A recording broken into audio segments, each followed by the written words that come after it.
আসসালামু আলাইকুম। আলহামদুলিল্লাহ, কোরবানির ঈদ শেষ। এখন আমাদের ব্যস্ততা কিছুটা কমেছে। খামারের যেসব গরু ছাগল আমরা কোরবানির ঈদের জন্য প্রস্তুত করেছিলাম বিক্রি করার জন্য, সেগুলো আমরা মোটামুটি আলহামদুলিল্লাহ বিক্রি করতে পেরেছি। প্রতি বছর কোরবানির ঈদের আগে হাটে আমরা বাঁশ দিয়ে সুন্দর করে গরু বাঁধার জন্য ব্যবস্থা করে রাখি। সেটা শুধু আমরা করি না, সবাই করে। কোরবানির ঈদের পর যার যার বাঁশকুটিগুলি সবাই আবার হাট থেকে উঠিয়ে নিয়ে আসে। তো আজকে আমরা যাচ্ছিলাম সেই বাঁশকুটিগুলি নিয়ে আসার জন্য।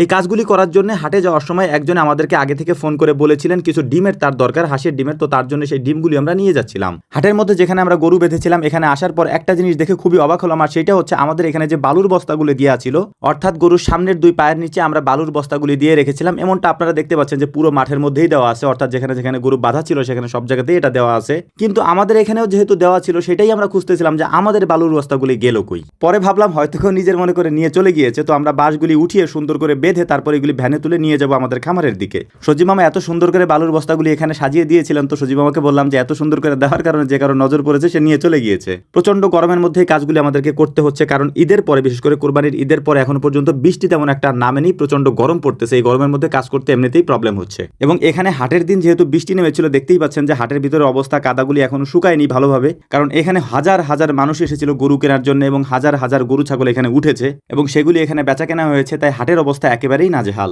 তো যাই হোক, আলহামদুলিল্লাহ হাটের কাজগুলি শেষ করার পর, অর্থাৎ এখান থেকে বাঁশখুঁটিগুলি উঠিয়ে নেওয়ার পর আমাদের মূল একটা কাজ রয়েছে। সেটা হচ্ছে যে আমাদের হাঁস মুরগির খামারের জন্য অল্প কিছু খাবার আমাদেরকে নিতে হবে। সেই খাবারগুলিকেও আমরা নিয়ে নিচ্ছিলাম এখান থেকে। আলহামদুলিল্লাহ খামারে এসে এগুলিকে নামিয়ে রাখার পর এক ছোট ভাই আমাদেরকে ফোন দিল যে ভাই আসেন, আমরা জাম পারতেছি এবং এখান থেকে কাউফল পারতেছি, এগুলি আমরা খাবো, আপনি আমাদের সাথে জয়েন করেন বা আমাদের সাথে অংশগ্রহণ করেন। স্বাভাবিকভাবে আমাদের এখানে সিজনাল যেসব ফলগুলি হয় সেই ফলগুলি আলহামদুলিল্লাহ আমরা খেতে পারি এবং এটা আল্লাহ তাআলার একটা নিয়ামত আমাদের জন্য, যে অনেক বেশি পরিমাণ ফল আমাদের এই অঞ্চলে হয়ে থাকে। তো এখন আমরা যেটাকে পেরেছি এটা হচ্ছে কালো জাম। এই কালো জামগুলি গাছে বেশিক্ষণ থাকে না, পেকে যাওয়ার সাথে সাথে গাছ থেকে পড়ে যায়। এই কারণে হচ্ছে গাছের নিচে মূলত আমরা একটা পলিথিন বিছিয়ে নিয়েছিলাম লম্বা করে, যাতে করে জামগুলি নিচে পড়লে নষ্ট না হয়ে যায়। তো জামগুলিকে নিয়ে আসার পর এগুলিকে সুন্দর করে ধুয়ে পরিষ্কার করে এবং এখানে যে কাঁচা কাঁচা জামগুলি ছিল সেগুলিকে আমরা আলাদা করে ফেলেছি। আলাদা করার পর শুকনা মরিচ এবং লবণ দিয়ে আমরা সুন্দর করে মাখিয়ে নিয়েছি। তারপর এই যে আমরা পরিষ্কার করা জামগুলি আছে, এই জামগুলিকে ওইটার মধ্যে ঢেলে দেবো ইনশাআল্লাহ। তারপর এগুলিকে সুন্দর করে মাখিয়ে নেব। এখানে আরো একটা গাছের ফল ছিল, সেটা হচ্ছে কাউ ফল। এটা হয়তো অনেকে চিনবেন না, কারণ এগুলি অনেক জায়গায় পাওয়া যায় না, আমাদের এখানে পাওয়া যায়। এই কাউ ফলগুলি খুবই সুস্বাদু হয় খেতে। অল্প কিছু কাউ ফল ছিল, সেগুলিকে ওরা প্রথমেই মাখিয়ে নিয়েছিল। আমি আসার পর সেটা খেয়েছি এখানে আলহামদুলিল্লাহ। এরপরে আমরা এই জামগুলিকে মাখিয়ে নিয়ে তারপর সবাই মিলে একসাথে খাওয়া দাওয়া করে এখান থেকে চলে যাবো ইনশাআল্লাহ। কিন্তু জামগুলিকে যেহেতু আমি নিজে হাত দিয়ে মাখিয়েছি, এই কারণে হচ্ছে যে হাত এত পরিমাণে জ্বলতেছিল, কারণ এটার মধ্যে যেহেতু শুকনা মরিচ ছিল।